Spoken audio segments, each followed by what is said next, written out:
இன்றைக்கி வெள்ளிக்கிழமை. எனக்கு வெள்ளிக்கிழமையும் செவ்வாய்க்கிழமையும் ரொம்ப ரொம்ப பிடிச்ச நாள். உங்களுக்கும் பிடிக்கும்னு நினைக்கிறேன். ஏன் அப்படின்னா 2 நாளும் தான் வீட்டெல்லாம் நல்லா க்ளீன் பண்ணிட்டு தலைக்கு குளிச்சுட்டு ரொம்ப ஃப்ரெஷ்ஷான மூடில் ஃப்ரெஷ்ஷாகவே இருப்போம். ஸோ அதனால் எனக்கு பிடிக்கும்.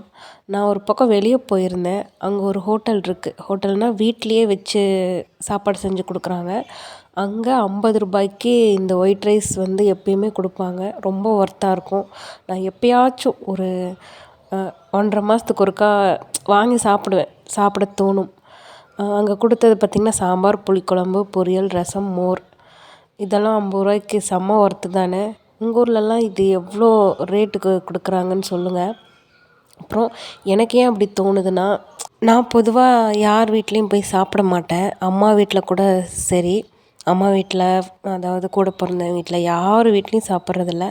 நானாக ஓனாக சமைச்சு தான் சாப்பிடுவேன். அதனாலே எனக்கு ஒரு ஏக்கமாயிடும் அப்பப்போ. என்னடா அது நம்மளே சமைச்சு நம்மளே சாப்பிட்றோமே அப்படின்ட்டு. அதனால் இப்படி வாங்கி சாப்பிடும்போது எனக்கு ஒரு மாதிரி திருப்தியாக இருக்குது. அதனால தான், வேற ஒன்றும் இல்லை. அதையும் கதவை சாத்திக்கிட்டு ஒரு மாதிரி கூச்சமாக இருக்கும். திடீர்னு யாராவது இந்த பக்கம் வந்துட்டாங்கன்னா என்ன பண்ணுறேன்னு கதவை சாத்திட்டு சாப்பிட்டேன். அப்புறம் இன்றைக்கி ரொம்ப நாள் கழித்து போனிடெயில், அதாவது குதிரவால் போட்டு போகலான்னு ஆசைப்பட்டு போட்டிருக்கேன். எப்படி இருக்குன்னு சொல்லுங்கள்.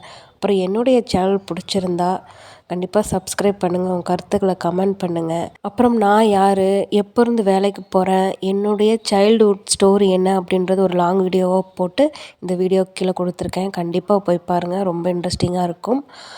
மறுபடியும் ஒரு நல்ல வீடியோவில் சந்திக்கலாம். ரொம்ப ரொம்ப நன்றி இந்த வீடியோ பார்த்ததுக்கு. தேங்க்யூ. பாய். டாட்டா.